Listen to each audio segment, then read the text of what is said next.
Hello everyone, this is Jyoti here. आज की video में हम जिस कंपनी के बारे में बात करने वाले हैं उसने हाल ही में इंडिया के टॉप 100 मोस्ट वैल्यूड कंपनीज़ की लिस्ट में अपनी जगह बनाई है। Overall market cap ranking list में ये 95th पोजीशन पे रैंक कर रही है। तो जिस कंपनी की मैं बात कर रही हूँ वो है डिलीवरी। ये एक नई कंपनी है और फिलहाल मार्च 2022 में ही इसका IPO आया था। ये एक्सचेंज पे लिस्ट हुई थी। तो जब इसका IPO आया था तो उसे कुछ खास रिस्पांस नहीं मिला था और वैसे अभी भी ये एक लॉस मेकिंग कंपनी ही है। लेकिन इससे रिलेटेड एक ऐसी अपडेट आई है, एक ऐसी न्यूज़ आई है जिसकी वजह से इस स्टॉक में अच्छी मूवमेंट देखने को मिली है। तो वो क्या न्यूज़ है, किस तरीके की ये कंपनी है, कैसे इसके फाइनेंशियल्स हैं, आगे इस कंपनी में किस तरीके के ग्रोथ प्रोस्पेक्ट्स देखे जा रहे हैं, इन सभी चीज़ों के बारे में हम बात करेंगे। और एट लास्ट मेरी इसके ऊपर क्या व्यू है इस स्टॉक पे और क्या इसके नियर टर्म टारगेट लेवल हैं, ये भी मैं आपको बताऊंगी। तो वीडियो को कंप्लीट देखिए, आपके लिए हेल्पफुल हो सकता है। तो सबसे पहले बात कर लेते हैं कि ये कंपनी क्या काम करती है। तो इन शॉर्ट हम जान लेते हैं इस कंपनी के बारे में। तो ये इंडिया की लार्जेस्ट और fastest growing logistics services provide कराने वाली कंपनी है ईयर 2022 के रेवेन्यू के बेसिस पे। ये अपने कस्टमर को सप्लाई चेन सर्विसेज प्रोवाइड कराती है और इनका जो कस्टमर बेस है वो काफ़ी डाइवर्सिफाइड है और काफ़ी ह्यूज है। इनके पास 23,000 से भी ज़्यादा कस्टमर हैं जो डाइवर्स फील्ड से हैं, जैसे कि ecommerce, market place, D2C retailers, enterprises and various SMEs। तो काफ़ी बड़ा इनका कस्टमर बेस है जिनको ये अपने सर्विसेज प्रोवाइड कराती है। तो ये तो इस कंपनी के बारे में बात हो गई।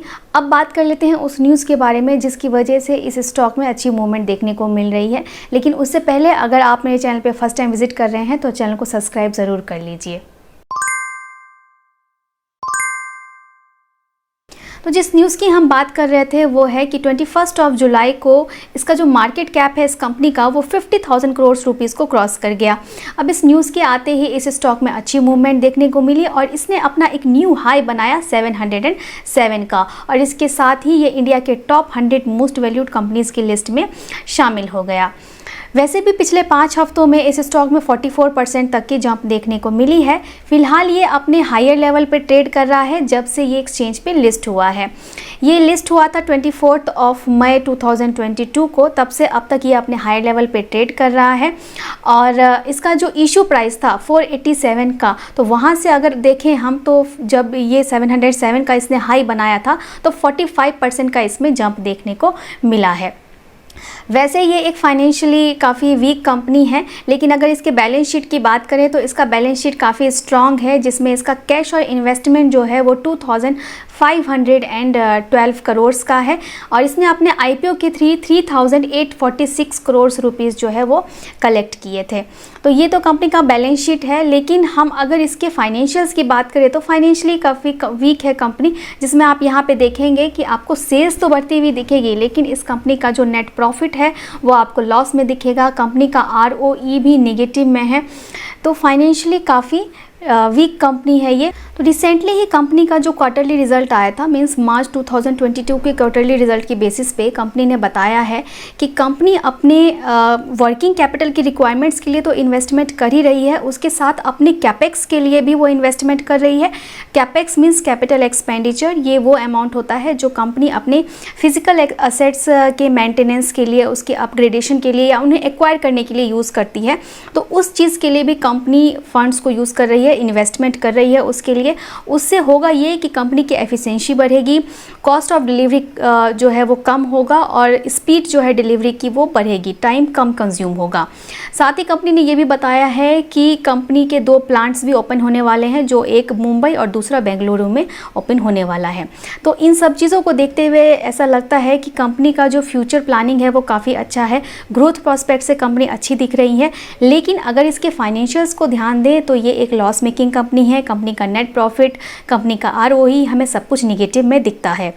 तो इन सब चीज़ों के बेसिस पे अब क्या करना चाहिए इस कंपनी में, तो लॉन्ग टर्म के बेसिस के लिए तो ये कंपनी हम कंसीडर नहीं कर सकते हैं, लेकिन ट्रेडिंग पर्पस के लिए इस स्टॉक को कंसीडर किया जा सकता है, इसे देखा जा सकता है। तो अगर आपके पोर्टफोलियो में ये स्टॉक है तो आपको क्या इसमें टारगेट लेवल फॉलो करना चाहिए। तो इसका नियर टर्म टारगेट जो है, जिसमें से पहला है 715 का और दूसरा टारगेट आप इसमें फॉलो कर सकते हैं 750 का। करेंटली ये स्टॉक 660 पे ट्रेड कर रहा है। अब बात करें अगर है स्टॉप लॉस की, तो आप इसमें पहला स्टॉप लॉस फॉलो कर सकते हैं 610 का, और दूसरा स्टॉप लॉस फॉलो कर सकते हैं 585 का। तो ये मेरी व्यू थी इस स्टॉक के ऊपर। तो ट्रेडिंग के लिए मैं ये सोच सकती हूँ कि इसे कंसीडर किया जा सकता है, लॉन्ग टर्म के लिए अभी नहीं किया जा सकता, क्योंकि कुछ भी इसमें ग्रोथ प्रोस्पेक्ट्स हमें दिख रहे हैं, कंपनी अच्छा कर रही है, भले ये इंडिया के टॉप 100 मोस्ट वैल्यूड कंपनीज़ में की लिस्ट में आ गई है, रैंकिंग वाइज ये काफ़ी अच्छी हो गई है, लेकिन फिर भी इसके फाइनेंशियल्स को हम इग्नोर नहीं कर सकते, ये एक लॉस मेकिंग कंपनी है। तो ट्रेडिंग के लिए इसे कंसिडर किया जा सकता है। तो होप करती हूँ कि आज का वीडियो आपको अच्छा लगा होगा।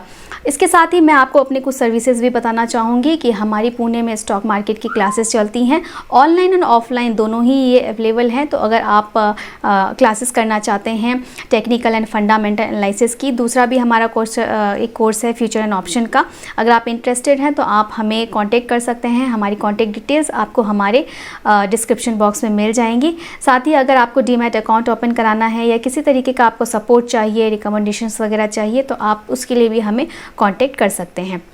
वीडियो अच्छा लगा हो तो चैनल को सब्सक्राइब ज़रूर करिए। अगर फर्स्ट टाइम चैनल पे विजिट कर रहे हैं, इसे लाइक कीजिए, शेयर कीजिए। Thank you so much.